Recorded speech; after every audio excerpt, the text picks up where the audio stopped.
I don't feel alive and there's nothing that makes me happy. Oh, hold my beer for a minute. I'm about to quit my job, cash in for a ticket. I'm going on a trip and I don't plan to visit. I'm gonna stay there till I feel like I'm winning. Oh, and this is just the beginning. I need a big change, help me feel like living. I need a big swing, home runs I'm hitting, and I'll never look back, moving on till I get it all.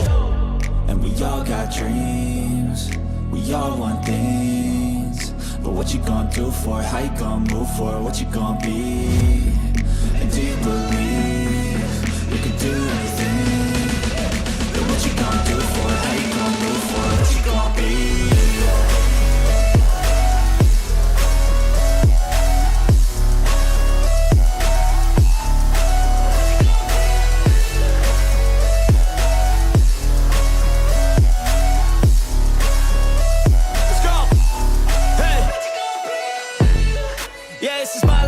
Strife, my right to fight, to die on. And this is my game to play, to claim a brand new name. Oh, and I ain't gonna lie to you, I'm a bit nervous that I might screw everything up that I've ever done. But what's the point of living if you ain't having fun? I guess I'll try this, try that, might miss, gotta find what I'm good at. I guess I look here, look there, over where am I scared, where am I at?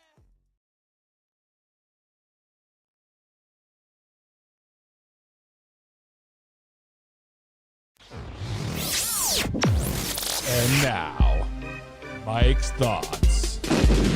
Have you ever noticed the loudest track talkers are the ones that know the least?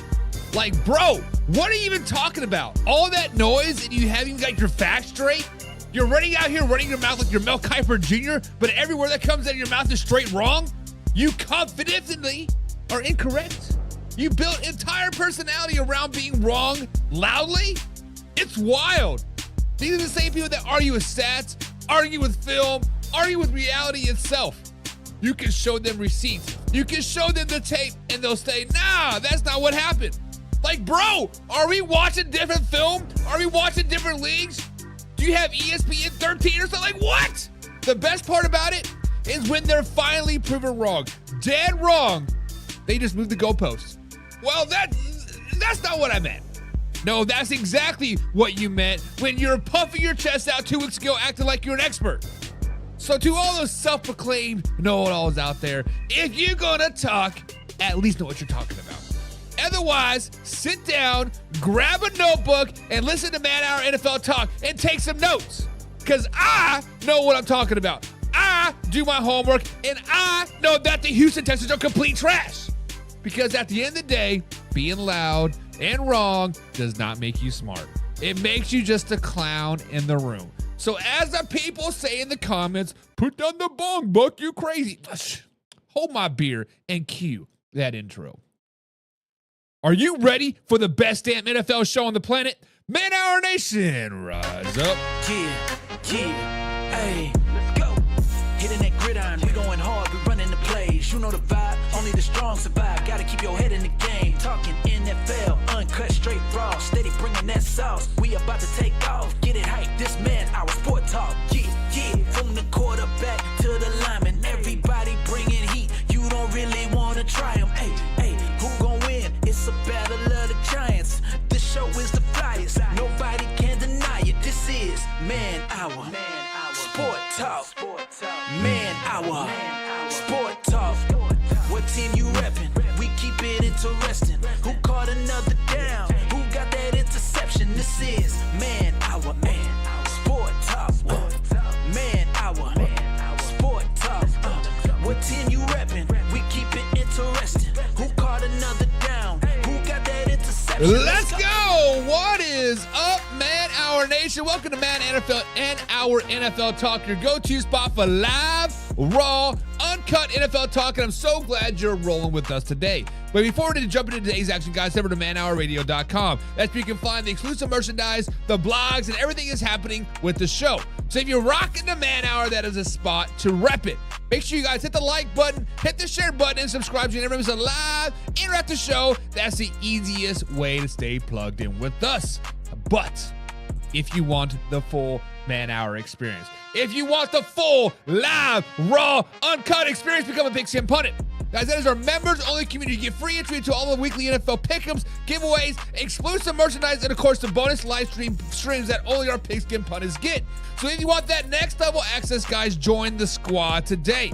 Now, remember, this is a live interactive show, so drop your thoughts, drop your opinions, and drop your hottest of the hottest takes down below, because I want to hear from you. I want to hear from you, Mellow Mike. Guys, Mellow Mike is in the chat today. He says, did you see that joke shot from Mahomes? I thought he had no reflexes, baby. My man. We know damn well the Jacksonville Jaguars took that game away. We know damn well that Patrick Mahomes is still the man, the myth, the legend. And we know damn well that no matter what you say, you are going to be wrong. But yes, we did see the Monday night game. We talked about that last night. We talked about it Monday night as well. Or we talked about it last night. I should say about the Monday night game. But you know what? It is. Mellow Mike also says, Buck, you had got the game same as we had them. Mahomes choked on the one baby. For us, CJ Gardner-Johnson was freelancing and cost us a 21.3-point lead. We lost 3 games by 1 scores, possessions. You're not wrong, Mellow Mike. You are not wrong 100%. Now, however, if you would have tuned in yesterday, my man, I know you were kind of like scared and whatnot. You were scared of what was going to happen. But the truth of the matter is that we sat there. I'm trying to fix the chat here. We sat there and we talked about how good your Houston Texans were last night. We talked about how good those Houston Texans were last night, baby. What is going on? Why can't I adjust this? I don't know what's going on with the chat today, guys. Yeah, we'll figure it out at some point. I think we'll figure it out at some point. But it is what it is. Sorry. I was messing around pre-show and trying to work the coach row, but whatever. Mellow Michael says, CJ Gardner-Johnson, gone 2 games, Texas 2-0. Coincidence? I think not, baby. Mellow Mike, listen. CJ Gardner-Johnson got cut, week 4, right? Week 4. And when you look at the Houston Texans, yes, they've been battling a little bit back and forth. Yes, they've had all these one-score games, but let's just be honest. You played not so great teams the last couple weeks. Let me rephrase that. You have played not so great teams the last couple weeks. Matter of fact, you played some, where's the look we're looking for? Oh, yeah, shit teams. You played some shit teams. You played the Tennessee Titans for crying out loud. The worst team in the NFL. Shut them out 26-0. And then you played a battered and bruised Baltimore Ravens team. Because weren't you just saying back in week 4 when the Kansas City Chiefs beat the Baltimore Ravens, oh, they have 6 defensive starters out. Whatever. Yada. Like, okay. You can't use that argument against the Kansas City Chiefs. They have 6 defenders out. Well, this last week, week number 5, when the Houston Texans went into Baltimore, Maryland, and beat the Ravens 44-10, they had 6 starters out as well. They also had no Lamar Jackson. They had Cooper Rush at their quarterback. And you dogging about that win? Now, I just want you to slow it down, baby. Now, you do play the Seahawks this coming week. You play the 49ers the coming week. And then you play the Broncos and the Jaguars yet again. If you can go 500 in that stretch, Mellow Mike, if you can go 500 in that stretch and be 5-6 going to the Tennessee Titans game November 16th, 2025, then, just maybe, then we might be having a different conversation. Because right now, until then, it's not going to happen. Until then, right now, it is not going to happen. The Tennessee Titans are overrated, overhyped, and, how do I put this politely, Mellow Mike? They trash, baby. They are trash. No, I'm just playing. But, prove me wrong. Prove me that you can beat the Seattle Seahawks. Prove me that you can beat the San Francisco 49ers. Prove me that you can beat the Denver Broncos, the Jacksonville Jaguars, and then the Buffalo Bills and the Colts and the Chiefs and the Cardinals. Prove me you can beat those teams, and then we might be changing our tune. But right now, overrated. Overrated. That's how it's going to be. Laura Johnson, headers in the chat today. Laura Johnson. Pigskin pun. Get you some. Laura is a pigskin pundit, and she says, good evening, man, our nation. What's up, Laura? What's up? Well, thank you for joining us today, Laura. And then Mike says, Texans have been injured the last few seasons. Nobody gives us the benefit of the doubt either. New offense is finally clicking. Seahawks and Broncos will show they are real. They're real frauds is what you mean, right? They'll show you that they're real frauds because the Broncos are overrated. Seahawks, a little overrated as well. I think people are kind of like, don't know what to think of the Seahawks because, you know, they lose to the 49ers and then they beat the, it's just, you don't know what the Seahawks are going to, you don't know what Seahawks team you're going to get. But the Broncos, they're going to come press because the Broncos played the Super Bowl last Sunday and it's going to reflect when they get beat down by the New York Jets at 9 a.m. here on the East Coast on Sunday. Will Olsen's in the chat today as well. He says the Texans might have the best defense in the NFL. They do have a pretty good defense. We will give them that. We will give credit where credit is due. Will. They're definitely a top 5. The best, maybe not so much, but definitely a top 5. Because when I look at defenses around the NFL, you still got to give credit to the Kansas City Chiefs. Still got a pretty good, damn good defense. The Jacksonville Jaguars still got a pretty damn good defense. The Eagles still pretty damn good defense. And then you got the Houston Texans. And you know what? I'm going to start the Rams up there too. The Rams got a pretty good defense as well. Let's just call it how it is. And then your Kansas City Chiefs, as Melon Mike, have the same record as us. If we're trash and overtraded, what are the Kansas City Chiefs? The Kansas City Chiefs are a little underrated right now, Melon Mike. Because look who we played. Look who we beat, right? We beat the Baltimore Ravens, a team that you're pounding your chest about. We beat the New York Giants, a highly underrated team. Then we lost to the Chargers, the Eagles, and the Jaguars. All very, very good quality opponents. Now, the Chargers this loss to the Chargers is going to look a little bit more skewed now that the Chargers are coming back down to reality, right? They were up here, but now they're coming back down here, right where they belong, middle of the pack. But you know what? Kansas City Chiefs will be just fine. Not this week versus the Lions, but next week after the Raiders, week 7, they're going to start to roll. Commanders are going to start to roll getting some Monday Night Football yet again. And then we go to Buffalo Bills and kind of get smacked in the face a little bit. And then bada bing, bada boom, 7-8 wins in a row, baby. It's coming, and coming. And Mellow Mike wants to still continue to boost up his Houston Texans. And Will Anderson Jr. is a Defense Player of the Year candidate, 100%. 100%. Him and Lloyd, Devin Lloyd, right, from the Jacksonville Jaguars are all definitely Defensive Player of the Year candidates. I will give you that, Mellow Mike. You guys got a good defense. And yes, defense does win championships. However, your offense does score a little bit of points. Just a little bit of points. Laura says this game that is currently on, meaning the Eagles versus the Giants, is a good one. Laura, do not spoil it to me. I have it on pause. It's right there. I'm like, halfway through the first quarter. Do not spoil it for me. If you do, I will swear I will punch you straight in the throat. And I hope you step in gum for every Tuesday for the rest of your life. Do not spoil it for me. Do not spoil it for me. But, guys, let's get into today's show, and let's talk about something that kind of shocked everybody Wednesday night. Because late Wednesday night, the Jacksonville Jaguars and the Cleveland Browns swapped quarterbacks in a move that caught most people off guard. Let's just be honest. Tyson Campbell is heading to Cleveland, and Greg Newsome II is heading to Jacksonville with some late round 2026 picks thrown in to even out the deal. So let's break this one down because this trade actually says a lot about where both of these franchises are headed in the 2025 NFL season. So here's how it went down. The Jaguars sent Tyson Campbell in a 2026 7th-round pick that they originally got from the Eagles to the Browns in exchange for Greg Newsome II for a 2026 6th-round pick originally from the New York Football Jets. Simple enough on paper, right? But this move goes way, way deeper than just a player swap. Greg Newsome is a 2021 first-round pick. This is the final year of his rookie deal, playing on that $13.38 million fifth-year option. Meanwhile, Campbell just signed a 4-year, $76.5 million extension this past offseason with $53 million of it guaranteed. Guaranteed $1 bill show. So that right there tells you everything you need to know. Jacksonville wanted to shed a future franchise burden and get a player who fits their new defense and identity under Anthony Campanelli. From the Jag side, this trade was strategic. I'm saying that right? Strategic.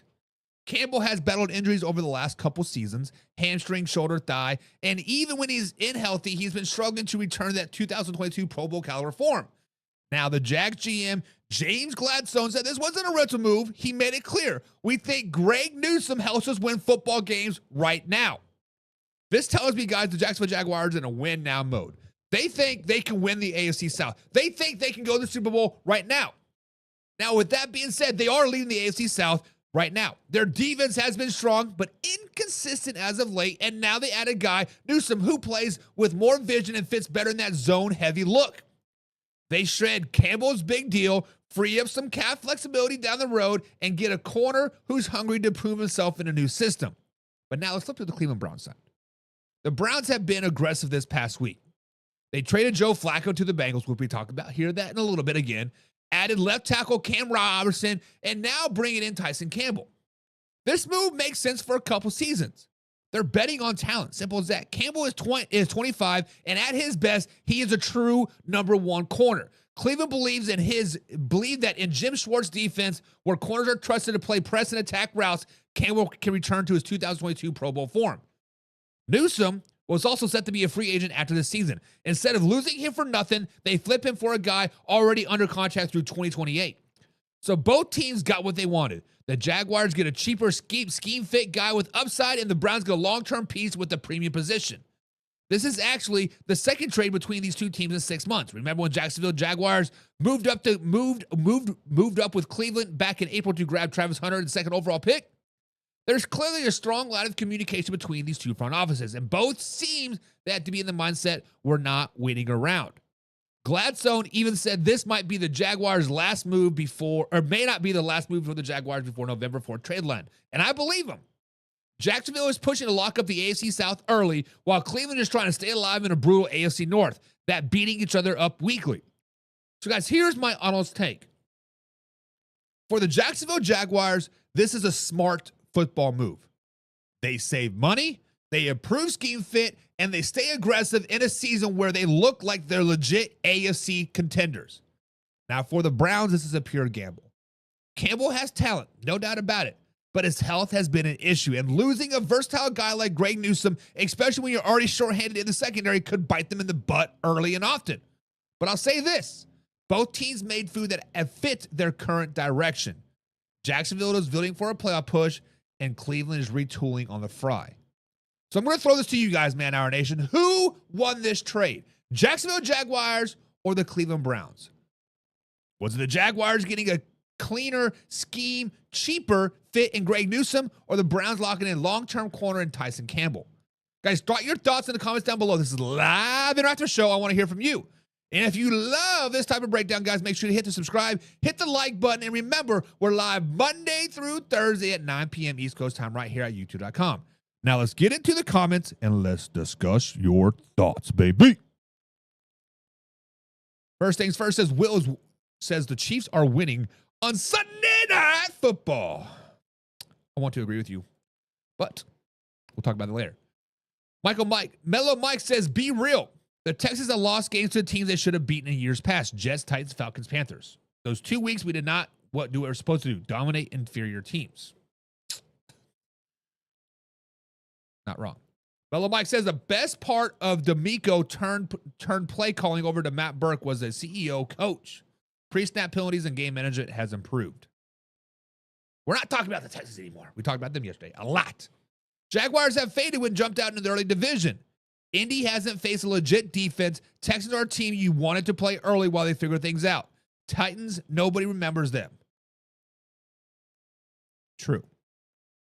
Will Lawson said the Jags defense has the most takeaways in the league with 14. Will, you are exactly right. Matter of fact, I think in the first 5 games so far this season, this is the first team ever to have multiple takeaways in the first 5 games of the regular NFL season. That is tough. That is tough. That is tough. That is tough. James Frank says, I like Greg, but I'm all right with Campbell coming over. He can be nice with Denzel Ward. Listen, the Browns defense could be very, very nice yet again. They could be very, because we've seen them play decent football, James, versus the Green Bay Packers back in week 3, right?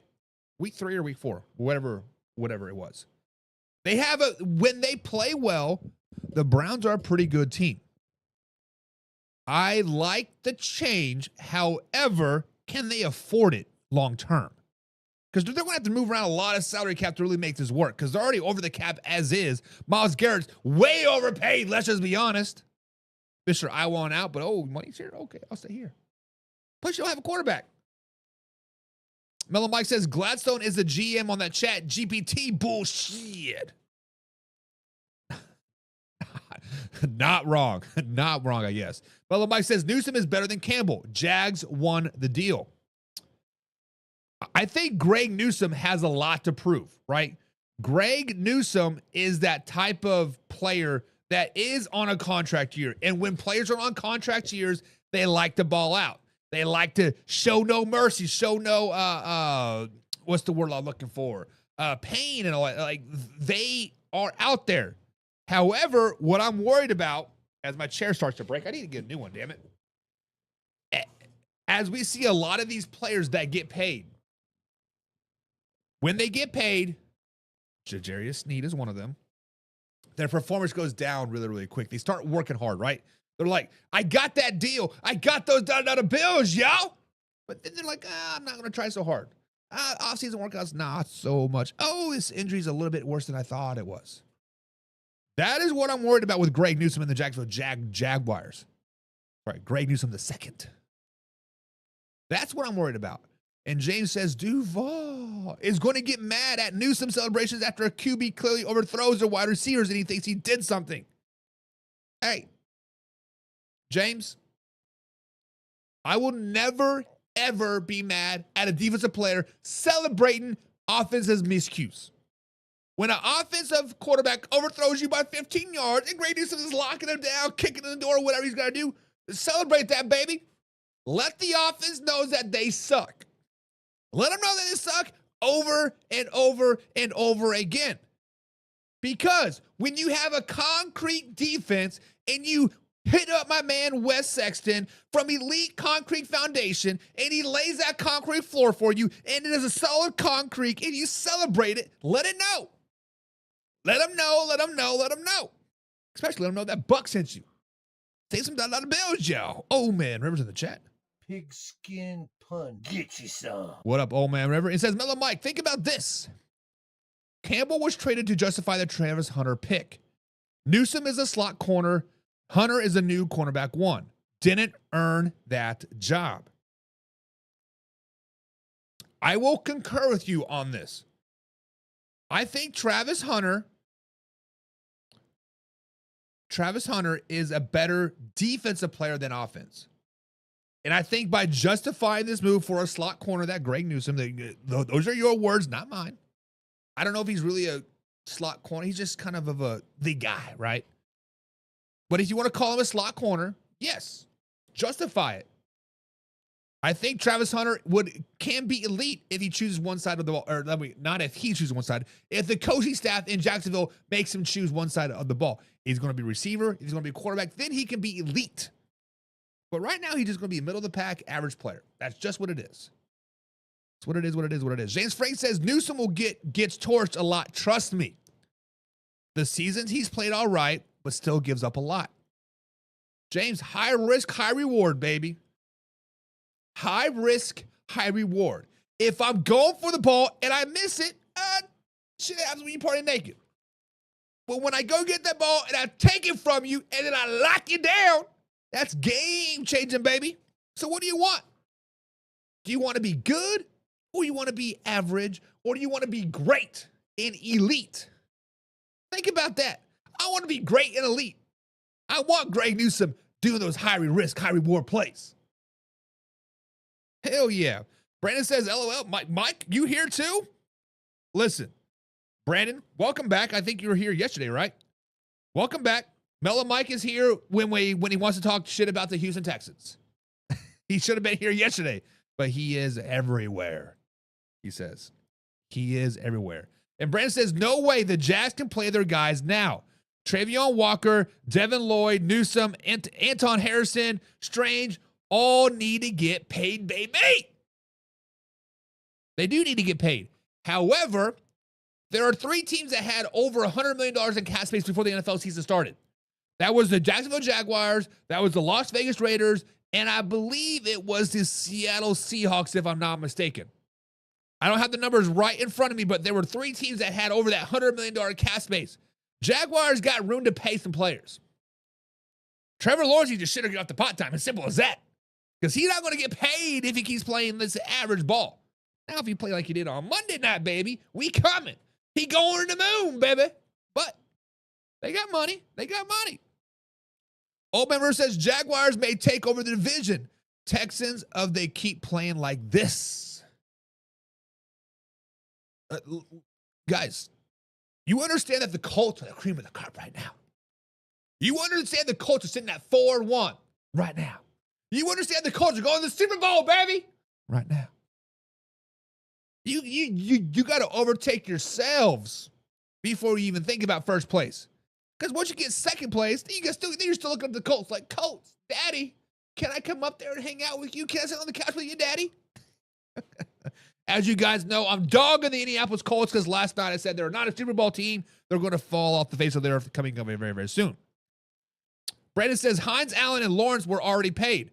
Lawrence was paid, 2 years ago, right? 3 years ago. His contract is coming up. His contract's coming up. Hines, Allen, I'm not for sure what his contract's at.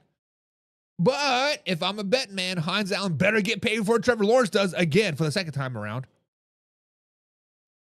I'm not for sure what Trevor Lawrence's contract is. I think he's on his 3rd year, right? 4th year? I'm not for sure. After being extended. So correct me if I'm wrong. Because I have not been following Jaguars as closely the last couple years. But since they're talking about news right now with Greg Newsome, we got to talk about him. Mellow Mike says, however, the Jags paid over for Hansen imitation at quarterback. Bop they did. Google's Daniel Jones. You can Google Daniel Jones all you want. Daniel Jones earned his $1 bills, yo. He earned that money. It's not his fault that Giants are like, we don't need Saquon Barkley. We don't need a receiver. We don't need a defense. That's not his fault. That is not his fault that he played at an MVP level and then got his $1 bills, yo. And then the team's like, oh, we don't need anybody. But a player that is playing at an MVP level, a team that everybody has been doubting and dumped and dragged through the mud year after year after year, now this might be your MVP frontrunner, and that is the one and only Baker freaking Mayfield. Guys, yes, that Baker Mayfield, the guy that everybody said was washed, toxic, done with football after bouncing around 4 teams in 3 years. Well, guess what? The man, the myth, the legend, he's back. He's playing his best football of his career down there in Tampa Bay. Guys, the Buccaneers are 4-1 right now. 4-1. And it's just not 4-1. They've won 4 games in the final minutes of comebacks. That's by far the most of any team in the first 5 weeks of the season since the NFL mergers in 1970. Baker's just not playing well. He's commanding his team. He's thrown for 1,283 yards, 10 touchdowns, and just 1 interception. That is a 10-to-1 touchdown interception ratio for the people that are not very good with math.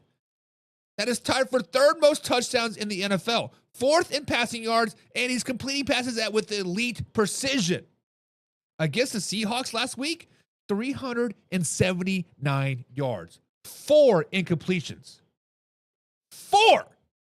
That's the first time in NFL history a player has ever done that. So yeah, this isn't the same Baker that we saw in Cleveland or Carolina or in LA.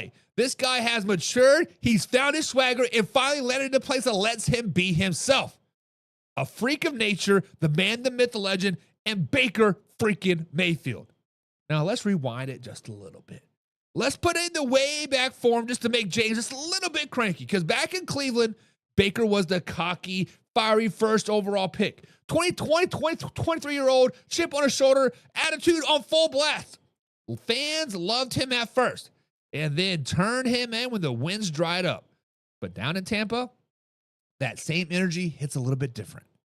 After the Bucs' 38-35 win over Seattle, a video surfaced of Baker jawing with Seahawks fans before kickoff. Fingers pointing, expletives flying, vintage Baker Mayfield. He told the fan, and I quote, "You're going to be real quiet at halftime. Then after the win, he found that fan again, went down while skipping down into the tunnel. Old Baker would have been criticized for that, but now fans are calling it moxie. They're calling it leadership. Like he said himself, early in my career, it was cocky and immature. Now it's moxie and he's a dog. Same stuff, different day. The only difference now is he is winning. And when you win, their narrative changes. Baker, been clear. He feels free in Tampa Bay. He said it multiple times. They let me be myself. And you can see it. His teammates are feeding off that fire. Wide receiver Shirley Shepard, who played with him back in Oklahoma, said it best. He's not scared to bite back at somebody trying to get at him. And we all love that. Everybody feeds off his energy. Even the defensive side, Hassan Reddick, who's trying to revive his own career, said, we got nothing but confidence in Bake. He's balling, and he's unprecedented level. My MVP right now is Baker freaking Mayfield. Think about that, guys. MVP talk around Baker Mayfield. 2 years ago, that sentence would have been a punchline. Today, it is a legitimate conversation. Here's the part that hits home the best. Baker hasn't changed who he is. He has just matured into it. He's now 30, a husband, a dad, and a guy who's learned how to channel that chip on his shoulder in the right way. Off the field, he's Baker and Emily Mayfield Foundation is quietly helping smaller nonprofits across Tampa. He's given back. He's grounded. But come game day, that fire is still there. He told reporters that this week, at the core, I'm definitely the same, but I matured in different ways. I'm not worried about the little things that don't matter. But in a competitive football game, that will never change. I am unapologetic Baker freaking Mayfield. So, guys, let's talk about it. Is Baker Mayfield an MVP candidate in the 2025 NFL season? And if we're being honest, yes, he deserves to be in that conversation. 10 touchdowns, 1 pick, 4 game-winning drives, and Tampa Bay sitting at the top of the NFC South post Tom Brady. And here's the best part. He's not chasing the MVP narrative. He told reporters this week, whatever's being said is a testament to the offense and the group we have. You have never done it alone. That's growth. That's leadership. This is no longer the Baker Mayfield story. It's the Tampa Bay Buccaneers comeback story. Baker has always been Baker Mayfield. The only thing that's changed is his context. He's not the villain anymore in Cleveland. He's the comeback story of the NFL season, a guy who went unwanted to unstoppable. And if the Bucs keep winning like this, the MVP conversation isn't hype, it's reality. So let me ask you guys this question. Has Baker Mayfield officially redeemed himself? Is he a legit MVP candidate or just another early season hot streak down there in Tampa? Drop your thoughts down below. This is a live interactive show. I want to hear from you and hear what you think at the end of the day. But before we head out, guys, make sure you hit the subscribe button, hit the like button. Remember, we're live Monday through Thursday at 9 p.m. East Coast time for at least the next 3 weeks until the end of the high school football season, and then we'll be back on the Friday show. So, guys, let's get into your comments. Oh, man, River. Pigskin pun. Get you some. Says, oh, hell yeah, I love me some Baker Mayfield. I think we all love us some Baker Mayfield. Brandon says, Eagles defense not being able to slow down the Giants is surprising. Hey, don't ruin the game for me, Brandon. Come on, Brandon. Come on, Brandon. Hey, I got the game on pause. It's still 0-0. No, but if you guys are watching the game, definitely enjoy it. I do love me some live football games. Mellow Mike says, what we have seen is Baker growing up in front of our eyes. Who he was at Oklahoma/Cleveland is not who he is now. McVay rehabbed, get a McVay coordinator in Tampa. Listen, I loved Baker Mayfield at Oklahoma. When he went on to that Jayhawk and went out to shake their hands and say, no, we're better than you. And he like, yeah, take that. I knew right then and there Baker Mayfield was going to be a dog in the NFL. He was already a dog in college, right? Let's not worry about that. The minute he did that, I knew he was going to have that chip on the shoulder and be a dog in the NFL. I did not realize it was going to take him 6 years to become that dog or to have that team that respects that dog. But he is a very, very fierce competitor, and that's exactly what Will Olsen says. Baker is a fierce competitor, but the Buccaneers are overrated. The Niners will beat them on Sunday. That's going to be a great game. This is going to be a flashback to what, early 90s-ish, right? When the Cowboys, 49ers, the Buccaneers, and the Packers were all kind of in that tangle, struggle hold type of thing. Yes, the Buccaneers did not quite last as long as the Packers and the Cowboys and the 49ers, but they were up there for a couple years, right? Old Man River says, I'm still pissed he isn't a Raider. Old Man River, who wants to be a Raider? Geno Smith doesn't want to be a Raider. Baker Mayfield certainly didn't want to be a Raider. Hell, Amari Cooper went to Las Vegas and saw old Geno Smith, and Pete Carroll's like, I'm out. Deuces. Nobody wants to be a Raider. So you can be pissed all you want. Baker would not be thriving in Vegas the way he is in being in Tampa. Let's just be honest. Mellow Mike says, Jerry Jones getting that 250 bird. This man lied worse than a politician. Was bantering with our fans. NFL. No, we read your lips, gave the bird, and your lips said F you. You ain't John Cena. Did Jerry Jones get fined $250,000 for that? That is tough. But Mellow Mike says Dak Prescott and Baker Mayfield are both front runners for MVP right now. I got to respect what you're saying there, Mellow Mike. Dak Prescott is playing out of his mind right now. Baker Mayfield is playing out of his mind right now. You know what's playing out of his mind right now? Daniel Jones. Got to put respect on some Daniel right now. Now it's still only week 5. Slow it down, baby. They play the Dolphins, Titans, and Raiders. Slow it down, baby. But hey, throw him up there. And James Frank says, let me pound it from my chest. Baker for MVP, damn it. Put some respect on the man's name. I agree. Joe Flacco for governor of Cincinnati. Slow it down. We're going to be talking about Joe Flacco here in a minute, old man. Remember, slow it down. And James Frank, I knew this was going to piss you off. He says, I'm still pissed Mayfield ain't a Cleveland Brown. I would be mad too.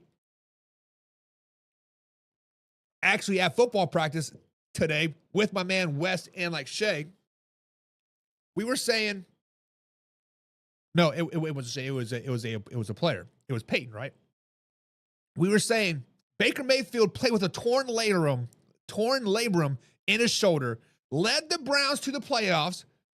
I think they were playing the Kansas City Chiefs that year in the playoffs at Arrowhead, lost to the Chiefs with the torn labrum, and then the next year you let the man go? You let him walk away? I think you did they trade him or let him walk away to Carolina?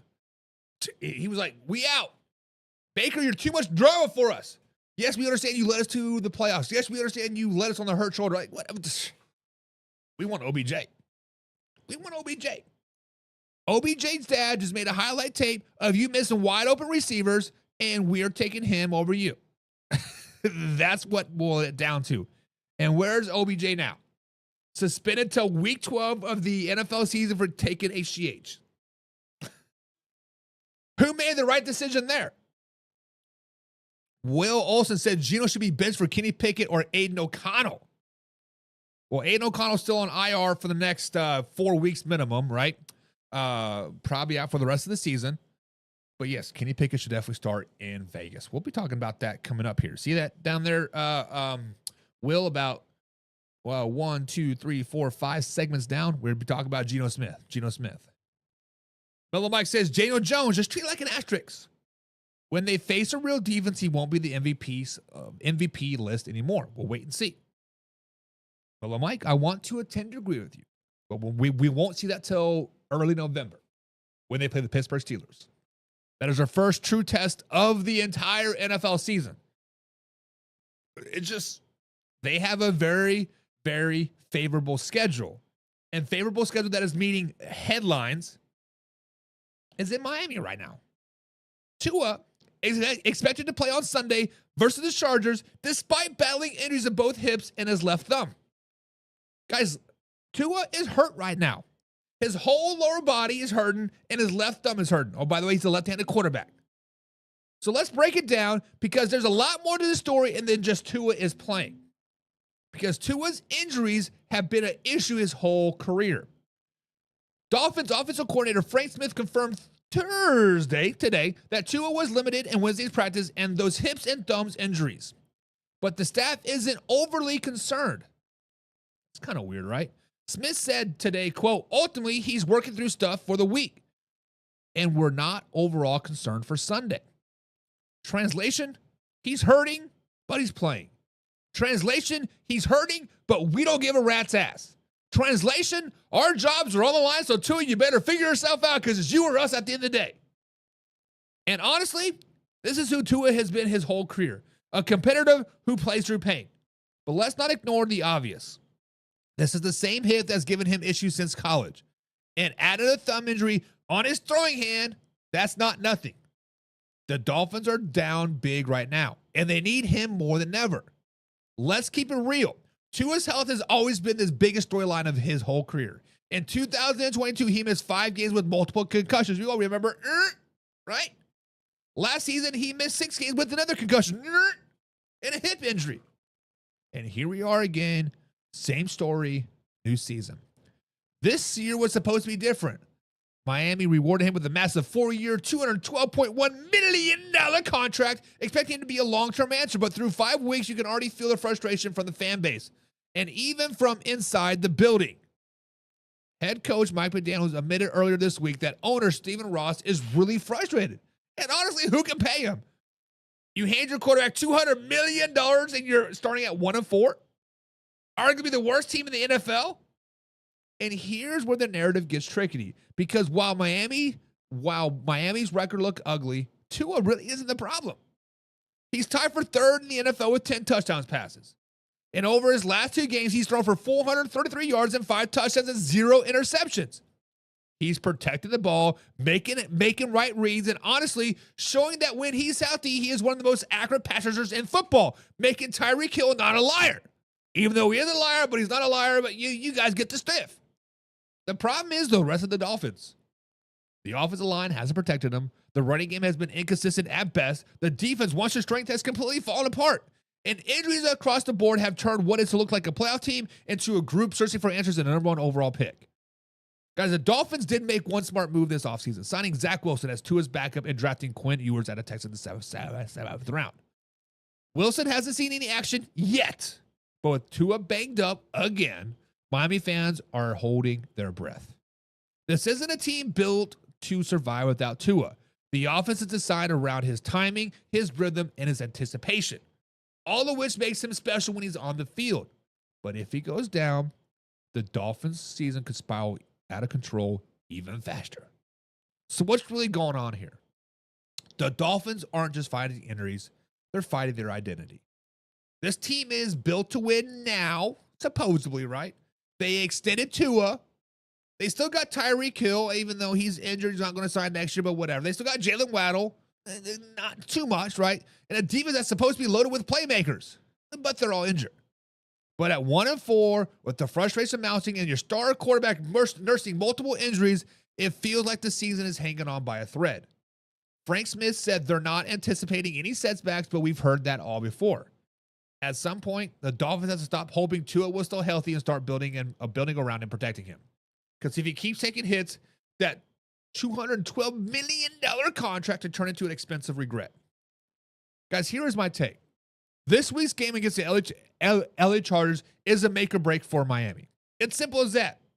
If Tua guts it out and leads the team to a win, it might rejuvenate their season. If he struggles or worse, aggravates that hip again, the Dolphins' playoff hopes, matter of fact, their season could be dead by Halloween. Tua's got talent. He's shown the leadership, but the Dolphins need to start helping him. This franchise is going to waste another elite quarterback with poor roster balance and bad protection, a.k.a. Dan Marino. But I'll throw it to you guys. Should the Dolphins rest Tua and think long-term, or should they let him play through it and see if he can save their season? Guys, drop your thoughts down below. This is live interactive show. I want to hear your take. Be sure to hit the subscribe button, hit the like button. Remember, we're live Monday through Thursday at 9 p.m. East Coast time, right here at youtube.com. Mellow Mike says, teams pivot off young quarterbacks too early. Sam Darnold, Baker, Geno, and now Mac Jones show. The functional teams screw up decent quarterback talents by not knowing how to build a team. Mellow Mike, coaching, NFL GMs, ownership don't want to invest time into quarterbacks and developing quarterbacks. Because we've seen Jane Daniels come in and destroy the NFL. Let's just be honest. We've seen Brock Purdy come in and destroy the NFL. Who else have we seen? We've seen Lamar Jackson come in and destroy the NFL. Patrick Mahomes do it. Those are all outliers. The truth of the matter is you have to build up quarterbacks. You have to build up. Like, you have to teach them how to be NFL. Just like in high school. You cannot expect a kid to know what you know. You have to teach them that. That's why you're the coach. That's why they're the player. It is what it is. James Frank says, Shaquan Darkmary is on Prime is fire. I have to check that out. Mellow Mike says, Tua being injured? Shocking. No. Consistently, absolutely. Tua is a good quarterback with the body of a 46-year-old quarterback. Which is tough because if Tua could just be on the field healthy, would we be talking about him as a top 10 quarterback? Probably. He has the mindset. He has the knowledge. He has the arm strength. He has everything but health. And it sucks for him. It sucks for him. Will also says, if the Dolphins can turn things around, they're lucky they have a tight end, Darren Waller, and he is a beast.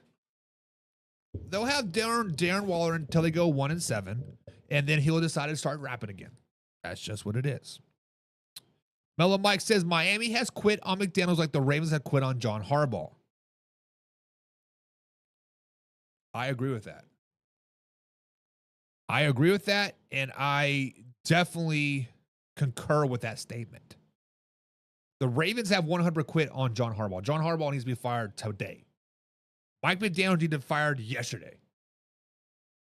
If Miami Dolphins wants to salvage a season, I mean, at this point, can you really salvage a season? They're 1-4, potentially going to go 1-5 after this week when they play the LA Chargers. Like, it's just get him out of town. Get him out of town, just like what the Cleveland Browns did to Joe Flacco. Guys, and tonight we're talking about a move that the Bengals fans buzzing. That one that may not mean people that think what it means. Guys, Joe Flacco, yes, 40-year-old Joe Flacco is now starting quarterback for the Cincinnati Bengals. And I want to say this straight. Straight from my mouth into your ear holes, come a little closer. Starting Joe Flacco is not a season-saving move that everyone thinks it is. It is a complete waste of time, a complete waste of energy, a complete waste of resources at the end of the day. But here's how we got here. The Bengals made a rare interdivision trade with the Cleveland Browns on Tuesday, sending 2026 fifth-round pick to Cleveland in exchange for Joe Flacco in the 2026 sixth-round pick. Zach Taylor called him that night and said, "Welcome to the Bengals. Now get ready to start on Sunday." Yes, that's right. Less than 48 hours after the trade, Flacco's walking into a practice wearing number 16, taking first-team reps. The Bengals face the Packers this weekend. And here's the kicker. Flacco's already played against the Green Bay Packers this season while he was wearing the Browns back in week 3. Cleveland Browns actually won that game 13-10 because Jordan Love is trash. So, yeah, Zach Taylor's banking on Joe Flacco's recent familiarity with the Green Bay Packers defense, but let's just be real. That's not enough to fix what's wrong with the Bengals team right now. The Bengals are 2-3, and they're sliding fast. Joe Burrow went out after surgery on his turf toe. Jake Browning couldn't get it done, and now the Bengals are desperate. But Joe Flacco? Come on, man. This is the same Flacco who's been bouncing around the league for the past few seasons like a veteran for hire. Jets, Browns, Bengals, Colts, and let's not forget he's already faced the Bengals once this season back in week 1. And as a Brown, he lost the game 17-16. And that game, he went 31 for 45, 290 yards, 1 touchdown, and 2 picks. That's exactly not game-saving football. He's walking into a new offense midseason, learning new terminology, building new timing with receivers like Jamar Chase and T. Higgins, and expecting to save a sinking ship? That's a tall order, even for a Super Bowl MVP. And do not forget, the Packers know what they're getting. Safety Evan Williams said it himself. We've seen his footwork, his tendencies, his timing. We know he's not mobile. We just have to adjust for the new weapons of the scheme. So Green Bay's coming into this game with film, First-hand experience, and a defense that's already limited Joe Flacco once this season. Even Packers head coach Matt LaFleur said, I don't think outside of the division game, I've seen the same quarterback on a different team in three-week span. Translation, they're not scared. They're curious, but sure the hell is not scared. The real issue in Cincinnati isn't under center. It's everything around them. The offense has no rhythm. The protection is consistent. The run game is non-existent. And this defense, once the heartbeat of the team, has given up a chunks of plays all season long. Swapping Jake Browning for Joe Flacco doesn't fix that. And let's just be honest, Flacco's 40. He's not mobile. He's not escaping pressure. And behind the Bengals offensive line, he may not even finish the first quarter. You can call it a veteran presence. You can call it a stabilizing move, but it really is. It's a panic button, and they're pushing the hell out of it. Even Jake Browning admitted it. This is pro football. You play hard, you get replaced. He said after practice, welcome to pro football. You're going to get replaced. Obviously, I'm pissed, says Jake Browning. But if I wasn't, I shouldn't be here. Duke Tomlin, the Bengals de facto GM, told Taylor about Flacco's deal. And Taylor gave the green light immediately. Within hours, Flacco was in a car from Cleveland to Cincinnati, citing the playbook on a drive down I-71. That's the last ditch ever to say the season slipping away. Guys, here's the facts about this whole situation.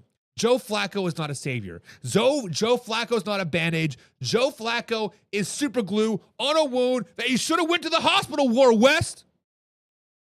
The Bengals are just trying to stop the bleeding until Joe Burrow gets healthy, and it's not going to work. Yes, Joe Flacco might have experience. Help might steal them a game. Maybe two, but this move does not make the Cincinnati Bengals any sort of contender. It does not make them 500. It does not even make them a third best team in the AFC North. He is a turnover machine. He turns the ball over, can't scramble, he's going to get sacked, and he's a 40-year-old old man being asked to save young, talented roster from his loss of identity. So I'll give you this. He's a pro's pro. He'll step in, he'll prepare, and he'll compete, but this isn't 2012 Joe Flacco anymore. This move is about reviving the Bengals season. It's about surviving it. If the Bengals think this is the spark that's going to get them back in the playoff picture, they're fooling themselves more than trying to fool us. But let me ask you guys this, man, our nation. Is Joe Flacco really the answer in Cincinnati?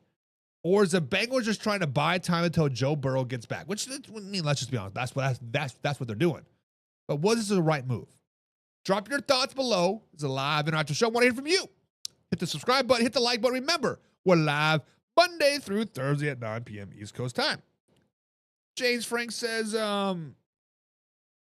nurse head scratch to Joe. I think that's what that is. Much love for that magical 2023 season. Pray for you behind that horrible Bengals offensive line.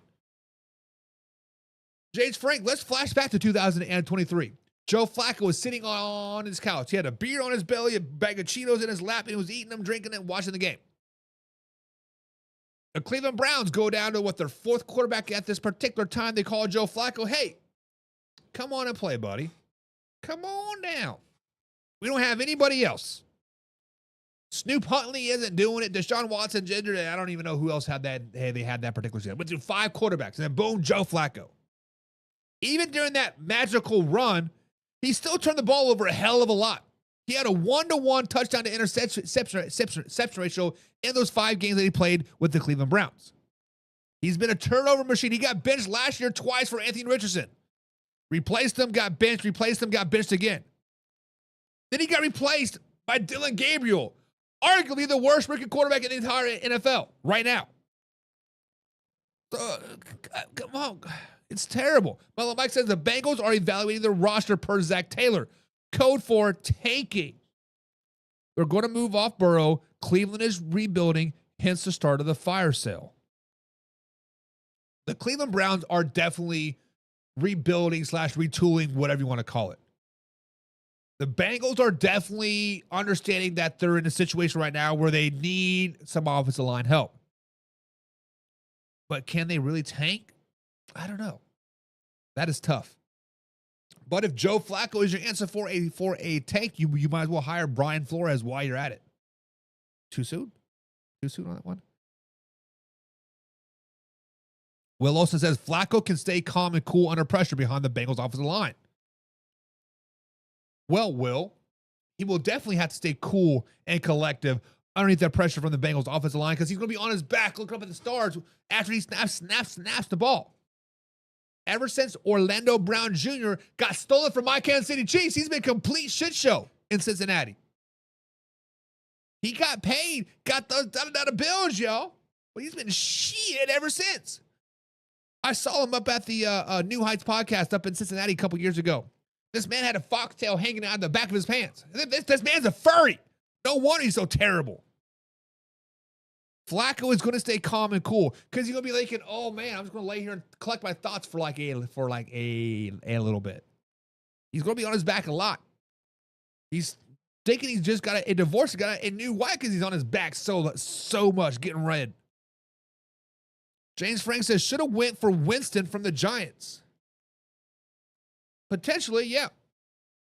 Or, hear me out, stuck with Jake Browning, because Jake Browning did pretty well back in 2022, 2023. I think he was 4-3, 4-2 as a starter when Joe Burrow went out with that wrist injury. Maybe they should have traded for some offensive line help. Maybe they should have signed Trey Henderson to a long-term deal this season. The season was over this offseason when the Trey Henderson thing would happen. Let's just be honest about that. Mellow Mike says, Brian Flores fits the Ravens DNA to a T. Next Haven Ravens head coach will be Flying Flores. You know, there are certain coaches in the NFL, certain people in the NFL, or college and high school, or whatever, is simply better coordinators. Steve Spagnuolo for the Kansas City Chiefs is a great defensive coordinator. Terrible head coach in New York, but he's a pretty damn good defensive coordinator. Arguably one of the best defensive coordinators in the NFL right now. I said arguably. Brian Flores is a pretty damn good defensive coordinator in Minnesota. Wasn't so much a very good head coach down there in Miami. Now, you can call it the whole tanking scenario, whatever that lawsuit was all about. But the truth of the matter is he was not a very good head coach. There's a reason why he was getting paid to tank, because he's not very good. Let him be a defensive coordinator and just be happy being a defensive coordinator. You're winning a lot of ball games. You get a chance to win a Super Bowl. You get those $1 bills, yo. The stress of a head coach, some people don't want it. And James Frank says, LOL with the foxtail. Look, man, I'm serious, homie. James, I am 100% serious. I will go through my phone tonight. I believe it was 2023. It was on my birthday, so it was April 11th. My wife got me tickets. She couldn't go, so I got 2 tickets. We had 4 drinks. I'll pop, whatever. And I see this man walk out. He has a foxtail hanging from his pants. I'm like, what the hell? So I sent a Snapchat to my sister, and she's like, you didn't know he's a furry? Yeah, the man's a furry. Furry. He has a butt plug in his booty hole with the foxtail. John Williams says, I agree wholehearted. What do you agree about, John? I just now saw your comment. So are you referring to the Brian Flores fitting the Ravens DNA to a T? Is that what you agree with? Because if so, fire John Harbaugh now. Get him out of town. No longer needed. No longer needed. James Frank says, oh, I seen it with the foxtail. Oh, Foxy Brown. Oh, too soon. Too soon. No, never too soon for a good pun. My man, good job. But it's time for panic or patience, guys. It is time for panic or patience here on the old Man Hour Live, Raw and Uncut. Guys, let's switch gears and dive into panic or patience. Here's how it works. I'm going to throw out a situation, a scenario that's happening right now in the NFL world. This is up to us to decide. Should we hit the panic button or should we just slow it down? Maybe show a little patience. If we think it's time to panic, we'll say, okay, things are not looking good. We need to start freaking out a little bit.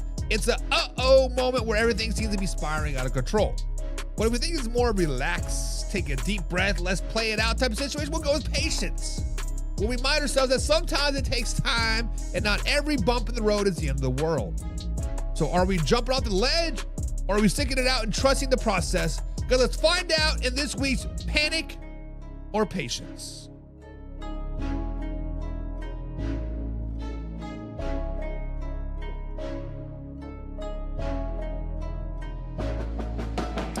All right, guys, so welcome to Panic or Patience. And this week, we're going to start with the San Francisco 49ers because right now, that quarterback situation in the Bay is getting a little bit shaky. Right? Brock Purdy's still out with that lingering toe injury, hamstring injury, upper body issues, shoulder issues. He's hurt. He's missed three of the first Niners' 5 games. And while Kyle Shanahan says he's progressing, there's still no clear timeline for his return. So the biggest question for the night, guys, is it time to panic? Or should the 49ers stay patient and wait for Brock Purdy to come back? Guys, here's where things stand. Kyle Shanahan confirmed this week that Brock Purdy hasn't practiced, and they're not even thinking about placing him on injury reserve yet. But that means Mac Jones is likely going to get the nod again this Sunday against the Tampa Bay Buccaneers. And now let's give Jones credit. He's gotten the job done. He has led the San Francisco 49ers to 3 straight wins, filling in for Brock Purdy. But here's the catch. Mac Jones is also banged up. He's dealing with left knee injuries and an oblique injury, both of which limited him practice so far this week as well. He even took a hard hit against the Rams last Thursday and had to get medical attention on the sideline before getting out to finish the game. That's 2 quarterbacks in the same room dealing with significant injuries. And the third, Adrian Martinez, who has never taken a regular season snap in his life, getting reps with the starters this week. So yeah, this is officially uncharted territory for the San Francisco 49ers. It's just not Brock Purdy or Mac Jones either. The 49ers roster as a whole is banged up across the board. Ricky Pearsall with his knee, Juwan Jennings with his ribs and ankle. They didn't practice on Wednesday either. George Pickens is still on injured reserve, but could return next week. Ben Barcher, starting left guard, is likely out for another week with a high ankle sprain, and their defense is still waiting to see if Malik or Kevin Givens can return from the injury window. So, not only are the 49ers on their backup quarterbacks, they're dealing with injuries and their top weapons, blockers, and defenders as well. This is the kind of stress that can derail a season if you don't manage it right. All right, so let's hit the panic button first. Let's hit the panic button if you're a San Francisco 49ers fans, because you got every reason to be nervous right now. Your franchise quarterback is hurt again. Your backup is hobbling, and your receiver core is decimated, and the offensive line is patchwork at best. Even with the wins under Mac Jones, his offense hasn't looked dominant. It's been carried by Christian McCaffrey, who's doing everything. And we know that Christian McCaffrey can get hurt if he gets out of bed wrong. And let's not pretend that Brock Purdy's absence isn't being felt. The rhythm, the timing, the quick-style offense Shanahan built around him is not the same. Plus, we've seen this movie before. When injuries start to pile up in San Francisco, they just don't go away. They snowball, and they snowball again. So, yeah, you could argue that the 49ers are teetering on the edge right now. But hold up.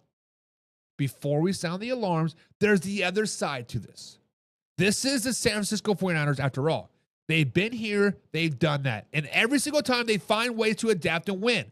Let's not forget, this team has one of the deepest rosters in football and one of the best players in the entire NFL in Kyle Shanahan. Mac Jones has already proven he can run the offense efficiently. He's not flashy, but he's playing smart football and keeping them in games. And if Purdy progresses like Shanahan says, then this might be a 1-for-1 2-week issue. Kittle's return is on the horizon. The defense will be getting healthy, and they're still finding ways to stack wins, even shorthanded.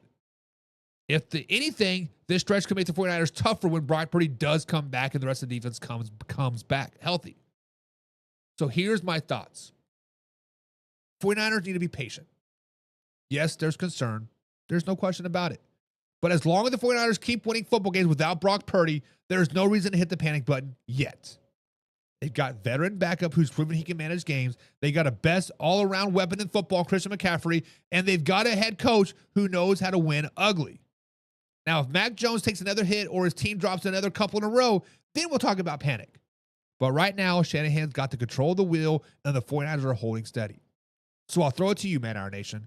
Is it time to panic about the 49ers quarterback situation, or do you still have patience that Kyle Shanahan and company can weather the storm? Drop your thoughts below, because it's a live interactive show, and I want to hear from you and hear what you think about the 49ers quarterback situation. James Frank says you need to be patient for the 49ers. You need to slow it down, baby. They got a good backup quarterback. Do not rush Purdy. Trust Mac. Mac is a dog and carry the squad while being injured. Now, James Frank, I had this conversation with the Pigskin Pundits on today on the ride home, on the afternoon drive. If you guys ever want to be a part of that conversation, become a Pigs and Pundit. Hit the membership tab down below. And I threw out this notion out there that maybe, just maybe, the 49ers are better with Mac Jones. Maybe, just maybe, the 49ers shot themselves in the foot by paying back Brock Purdy. Because we said this last season. We said it the year before that and the year before that. That the 49ers quarterback is just a product of the system. Jimmy G, product of the system.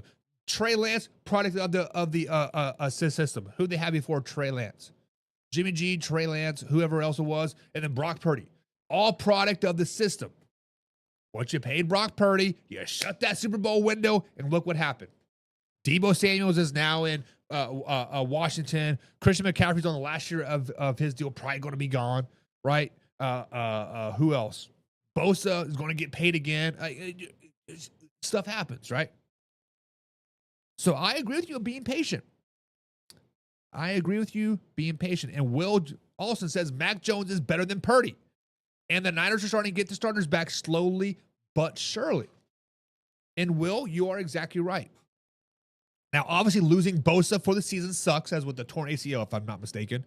It sucks. But I listened to a show earlier today with general manager of the 49ers. What is his name? Tampa Bay Buccaneers safety. What is his name, guys? Help me out. John Lynch, right? He says, hey, we're probably going to trade for a defensive end. We going to trade for an edge rusher. Whether it's Trey Hendrickson, whether it's a somebody else, like they're in the process of making that trade for an edge rusher. So the 49ers are going to be there in the end, Will, and I agree with you. They're pretty damn good. Mellow Mike says, this is like the Eagles team when the 49ers ran out of quarterbacks. My question is, this generation of football has regulated the physicality out of the game, yet players are injured more than back then. Maybe they need more padded practices and take offseason more seriously. Mellow Mike, this is 100% facts. This is 100% facts, because when you train your body to be soft and then all of a sudden you go hard, you're going to get injured. That is why a lot of these Achilles injuries that we're seeing is basketball players, for example, last season, right? They half-ass preseason. They play a couple minutes here, they play a couple minutes there, and then bada bing, regular season starts. Oh, 100%. Boom, I'm back, baby. Boom, snap that Achilles. Just like in football practice. We cannot have 3 padded practices in a row. It's too dangerous. Now, I don't know if that's a state rule. I don't know if it's this rule, whatever, but whatever. We do not have 3 padded practices in a row. But come Friday night, we want to be a physical football team, and we're not that because we're a bunch of bitches on Monday and Tuesday. That's what it comes down to. You are 100% correct, Mel, Mike. They need to reel back all this. No padded practices, no double practices. Stop being baby back bitches at the end of the day. Stop being baby back bitches, and bada bing, bada boom, maybe these injuries will start. Stop. Maybe these injuries will stop being so, common. Xavier Worthy got hit in the shoulder. He's like, oh, I'm dying. Pop that shit back in there and get back out there, homie. Play it like in the 90s. I'm James Raising Mother Mike's facts, baby. 100% facts. 100% facts. But what else is factual is the Cleveland Browns quarterback chaos right now. Guys, welcome back to the Man Hour NFL Talk. It's time for Panic or Patience. Now, the Browns just traded away Joe Flacco, leaving them 2 rookie quarterbacks, Dylan Gabriel and Shedeur Sanders, as their quarterback 1 and quarterback 2. Or is it? Because you got Bailey Zappi waiting in the wings, and we haven't really named Shedeur Sanders quarterback number 2 yet, but it's just stupid, right? But guys, the question for the night for the Cleveland Browns is, are the Browns fans justified in panicking, or should they stay patient about the quarterback chaos in Cleveland? Now, before we pick sides, let's remind ourselves what the Cleveland Brown roster actually looks like right now. The active quarterback roster room consists of Dylan Gabriel, Shedeur Sanders. That's it. With Joe Flacco traded, there's no seasoned veteran under center. Deshaun Watson is on the pump list while he still relapsed his Achilles, out there dancing with his wife or whatever, bada bing, bada boom, so he's not an option yet. The front office has been making moves. For instance, they recently signed quarterback Dom Jones to take Flacco's former spot on the roster. Why? That seems silly. On defense, the Browns just acquired Taysom Campbell as a quarterback swap in a presumably to reinforce the secondary that's been under pressure. The depth chart shows ongoing churn across the roster. There are injuries, question marks, and incomplete position battles across both lines and both skill spots. So it isn't stable. It's not a championship caliber roster, and this team is in flux at best. And here's why the Browns fans reasonably should feel alarmed. 0 veteran quarterback experience. Trading Flacco away means there's no safety net if Galen Gabriel or Shedeur Sanders struggle. Inexperienced under center. Neither Dalen Gabriel or Shedeur Sanders has proven themselves to blow up games. Roster instability. Key spots are still unsettled. Injuries are piling up, and the structural weakness exists up and down the roster. The defense sucks. Let's just be honest. Right now, the defense is stuck. With the offense likely to sputter, this defense will have to carry heavier weight. It's risky when you're already patching secondaries with holes. There's no timeline for Deshaun Watson. Let's just be honest. At this point, Deshaun Watson is no longer playing in the NFL ever again. In short, structural, roster-wise, this team is not designed to ride out the storm easily. It's going to be a long season. But here's why Browns fans might hang on just a little bit longer. Don't jump off the edge yet, quite James. The front office is clearly pivoting toward youth and development. The trade for Flacco suggests they believe in building them rather than patching. Let's just be honest about that. The coaching staff has repeatedly emphasized player development, not just game results. Kevin Stefanski said this week he'll be mindful of players' development. I mean, what else do you got at this point, right? The defense and other units still have pieces. The experience might accelerate their growth within Gabriel and Shedeur Sanders, so get them some reps. Patience might pay dividends. If one of the quarterbacks hold on to the roster stabilities with injuries healing, Cleveland could merge stronger in 2026. So slow it down, baby, right?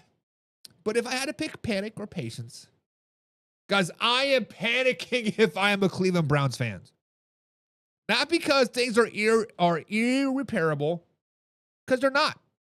But because the margin of error is so thin. You don't trade away your veteran fallback option unless you have some serious confidence in what's next. And I'm not concerned, I'm not convinced yet that the Browns do have a direction that they're going. This roster has too many unknowns, too many holes, and too many elevated expectations to place to unproven players. Until Gabriel or Sanders take control, cleanly decides that the panic button by far is fair. Push it loud, push it often, and push it as fast as you can. With that being said, if I see big signs of life from the rookies or a few wins in a messy fashion, I pull back on the full-blown panic. But right now, the scales are tipped to concern. I'm pushing the panic button. I'm putting sticky glue around it so it stays down and is panicking all season long until Kevin Stefanski is out of town. But now it's your turn, guys. Do you think the Browns should panic and demand a change, or be patient and trust the rebuilding or the retooling or the development process that they're trying to develop? Drop your thoughts in the comments down below. James Frank says, let me clear my throat. Let me get the megaphone out. And he says simple as this. He says this. Panic, panic, panic. Panic, panic, panic. Kevin Stefanski, with his new Ivy League education, don't mean nothing in the NFL. Bye-bye, Kevin. Mr. Offensive Guru's office can't score more than 17 points. Get out of town, baby. Damn, James, slow it down, baby. But yes, panic, panic, panic. Mellow Mike says the Browns are still trying to identify the front end of the football they stood on. This organization has been a joke for decades because they failed at top 3 levels: ownership, general manager, and coaching. Say that again, Mellow Mike. They fail at all 3 levels: ownership, general manager, and coaching. The only way the Browns are ever going to be relevant ever again is if they move to Indianapolis at this particular point. Or to Baltimore, or, I don't know, Boise, Idaho. James Frank says, play Shedeur Sanders. And Quinshon Junkins, I trust. That man's a dog. But Mike says, whoa. Kevin Stefanski's a good coach. Andrew Berry is dog shit GM. He ruined that team with the Watson trade and every move following. That's tough. That's tough, but true. That is tough, but true. Benjamin Tucker's back in the chat today. What's up, Benjamin? He said the Browns need to find someone who can get their leadership position instead of keeping switching them every quarter. The Browns. So as you guys know, I'm a high school football coach. The team that I decided to help coach this season has never had a winning season. They started football back in 2005. So in 20 seasons, they have never had a winning season. The best they've ever done is 5-5. 500. Never a winning season. What did they do this last couple seasons? New athletic director, new football coach, new staff, brand new field. Everything. Clean, completely cleaned house. That's what the Browns need to do. Now, obviously, you can't force an owner to sell, and unless he, says the N-word on a podcast and he's Indianapolis culture and owns Microsoft or whatever. You guys get him. Get him out of town somehow, some way, but that's not going to happen. Clean slate. General manager, gone. Coaching staff, gone. Does Sean Watson sit on it and spin at this particular point? I don't care. Get out of town. I'm already paying you to do shit, so just get out of town. Do something else. Do it somewhere else. But yes, the Browns need to find someone who can get in a leadership position instead of switching it every quarter. Benjamin, you said it perfect. You said it perfect, my man. But guys, that is going to be it for today's show. It's been real and it's been fun, but we are done for the week. We'll see you guys Monday live, raw and uncut, 9 p.m. East Coast time. Until then, we out. Hey, now we live, man. Now we're NFL talk, yeah. Now we live, man. Now we're NFL talk. This is the show that you want. NFL raw and uncut, keeping it live. Gotta turn it up louder and get it ready for the man hour, yeah. Man hour NFL talk. Let's go.